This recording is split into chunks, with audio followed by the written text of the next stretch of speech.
Hello students, आज हम model camp school की तरफ से ऑनलाइन क्लासेज में +1 क्लास के पॉलिटिकल साइंस का थर्ड लेक्चर लेसन थर्ड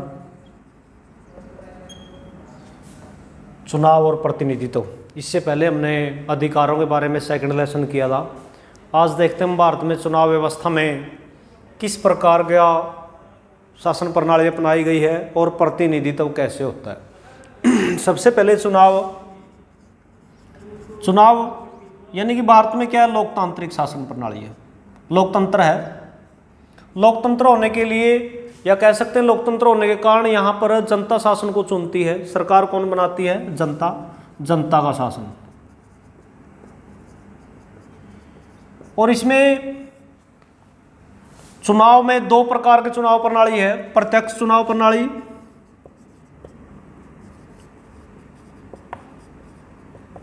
और अप्रत्यक्ष चुनाव प्रणाली। जहां भारत में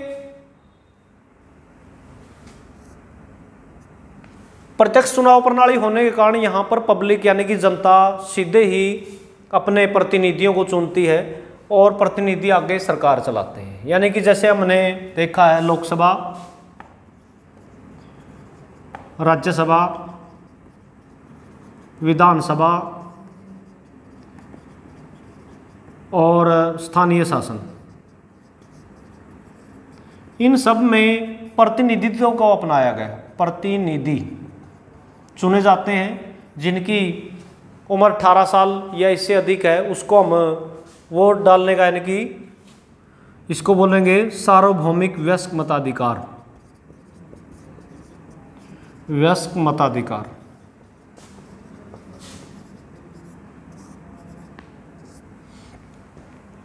यानी कि जैसे दोबारा फिर बता रहा हूं मैं, चुनाव के बारे में हम जिक्र कर रहे हैं। प्रतिनिधि तो जहां पर प्रतिनिधि देश के शासन को संभालते हैं, जनता का प्रतिनिधित्व करते हैं। प्रतिनिधि कौन हो गया? जो जनता का प्रतिनिधि करते हैं। सीधी जनता सरकार ना चलाकर जब जनता के द्वारा चुने हुए प्रतिनिधि सरकार चलाते हैं, वो यहां पर प्रत्यक्ष चुनाव प्रणाली है।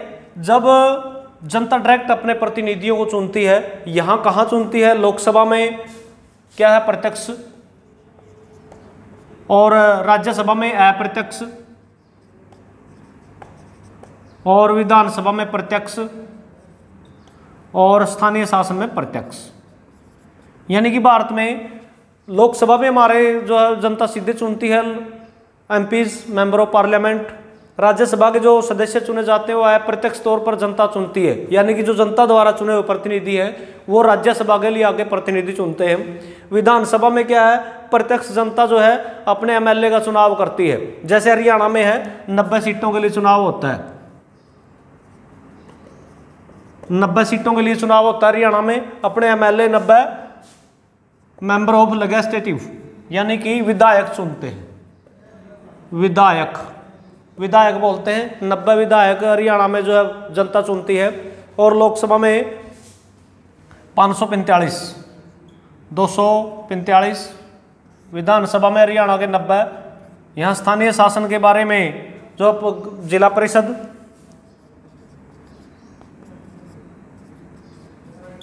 ब्लॉक समिति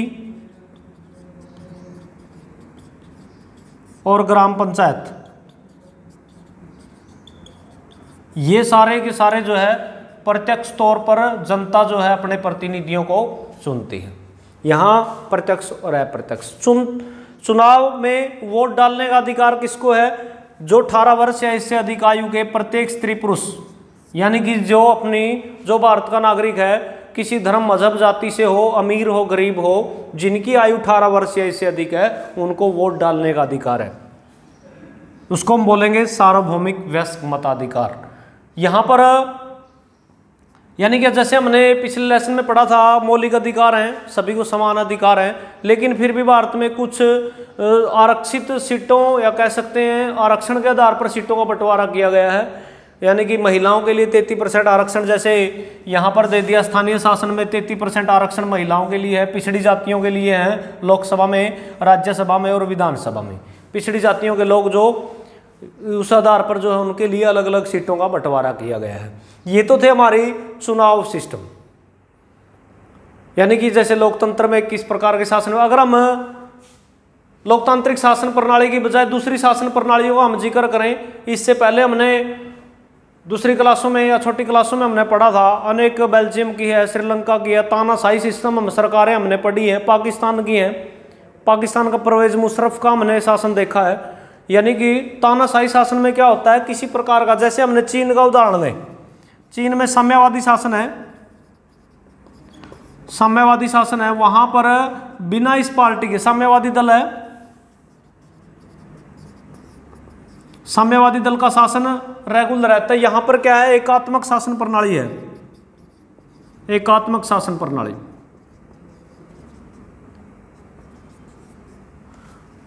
और भारत में क्या है, संघात्मक है।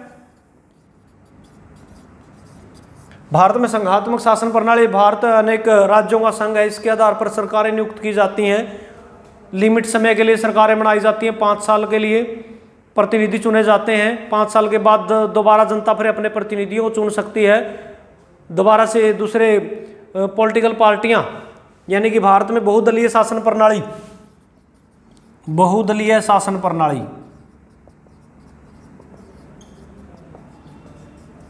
यानी कि जैसे चीन का हमने उदाहरण दे रहे हैं, चीन के आधार पर एकात्मक शासन प्रणाली में एक ही दल है और बार बार वही सरकार बनाता है। चीन में एक ही साम्यवादी दल है, बार बार वही सरकार बनाता है, वहाँ के लोगों को आवाज़ उठाने का अधिकार नहीं है, चुनाव लड़ने का अधिकार नहीं है, खिलाफत नहीं कर सकते वहाँ की सरकार की।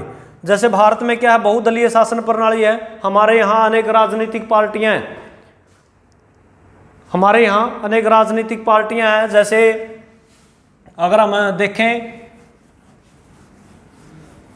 तो क्षेत्रीय और राष्ट्रीय दल,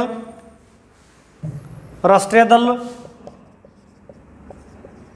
और अक्षेत्रीय दल,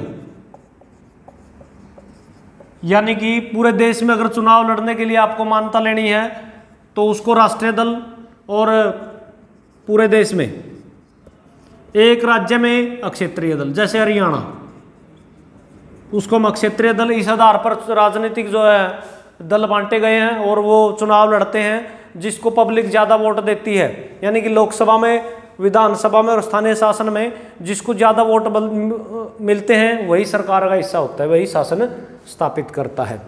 इसके बाद आता है ये यहाँ तक राष्ट्रीय दल, क्षेत्रीय दल, बहुदलीय शासन। इसमें 2 दलीय शासन प्रणाली भी बसती है,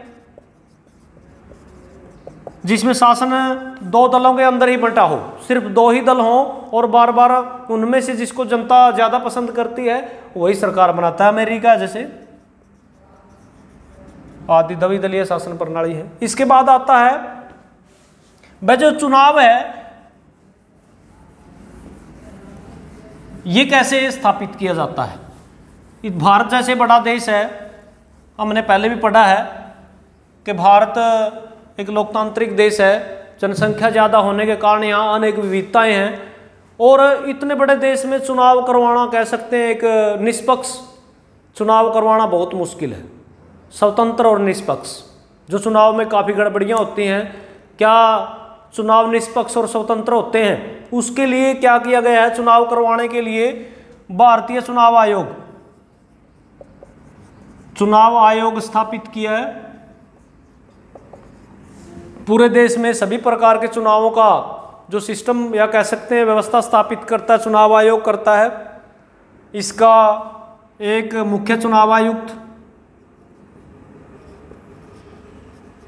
चुनाव आयुक्त प्लस 2 अन्य, इसके आधार पर पूरे देश के जो चुनावी सिस्टम है वो इसके अकॉर्डिंग तय किया जाता है।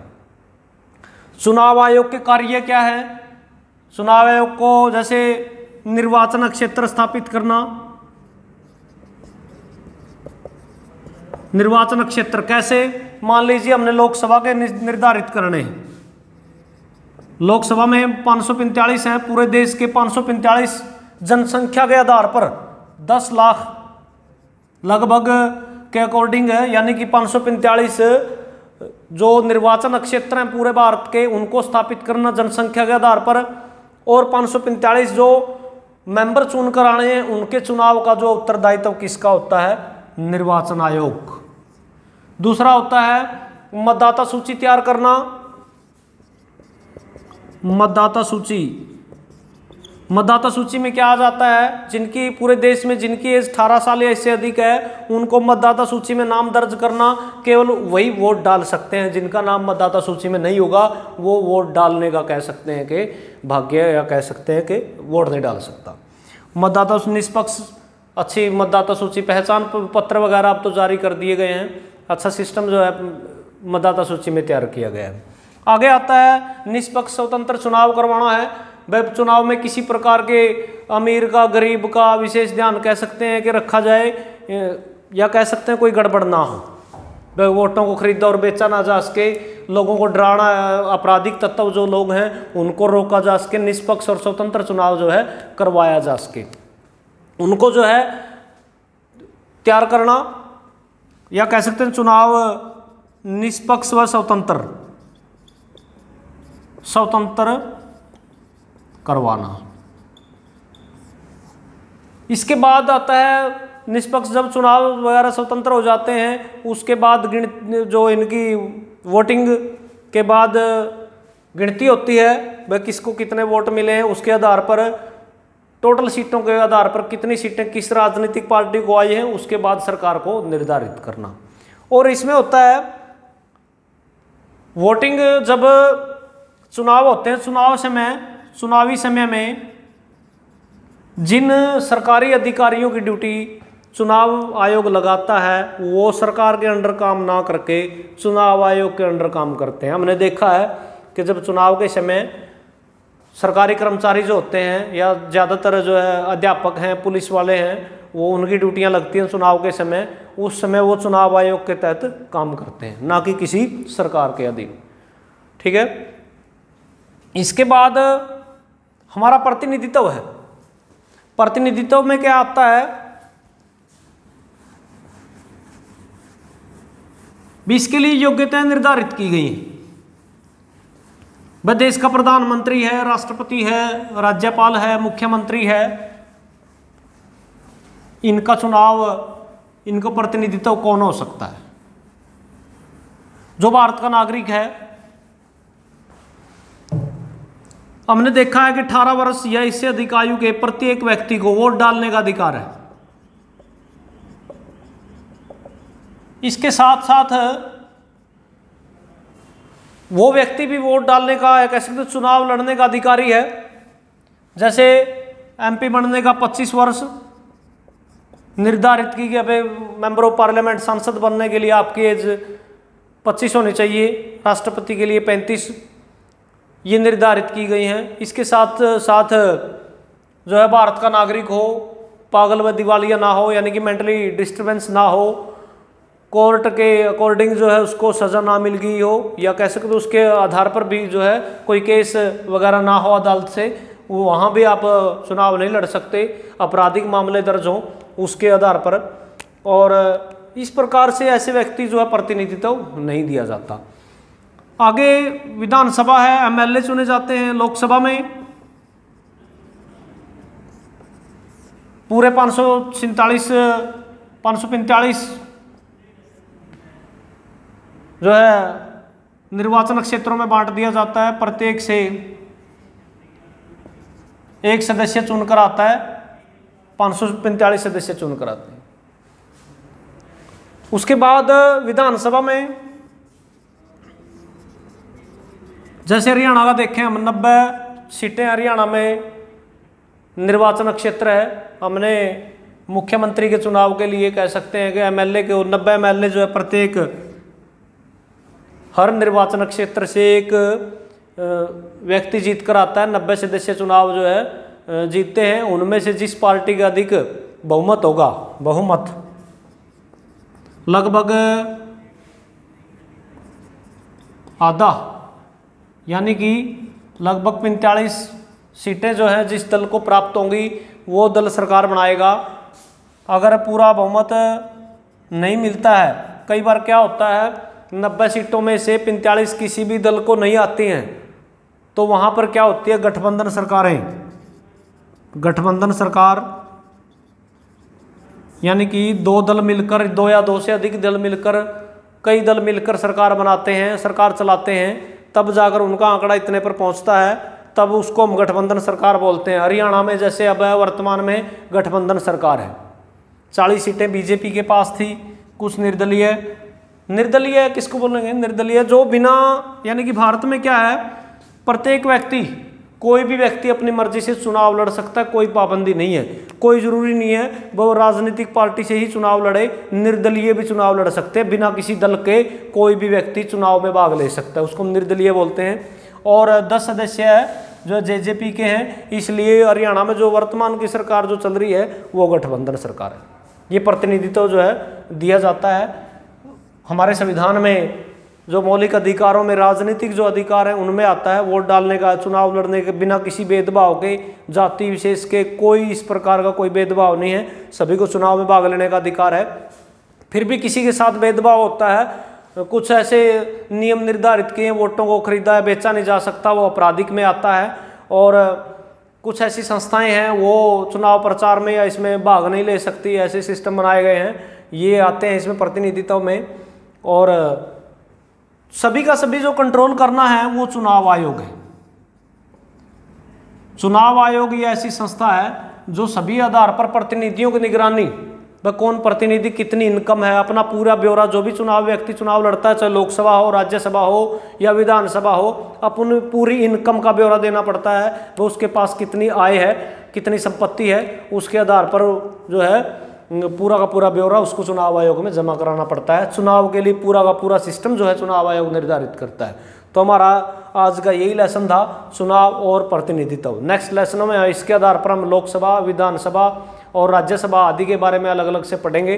तो इसको बच्चे अच्छे से हमारी जो NCERT की बुक है उससे, या जो हमने यहाँ ABC मॉडर्न जो लगवाई गई है +1 के लिए, उससे जो है बच्चे लेसन को पढ़ें, जो कह सकते हैं कि बहुत ही आसान लेसन है। Thank you.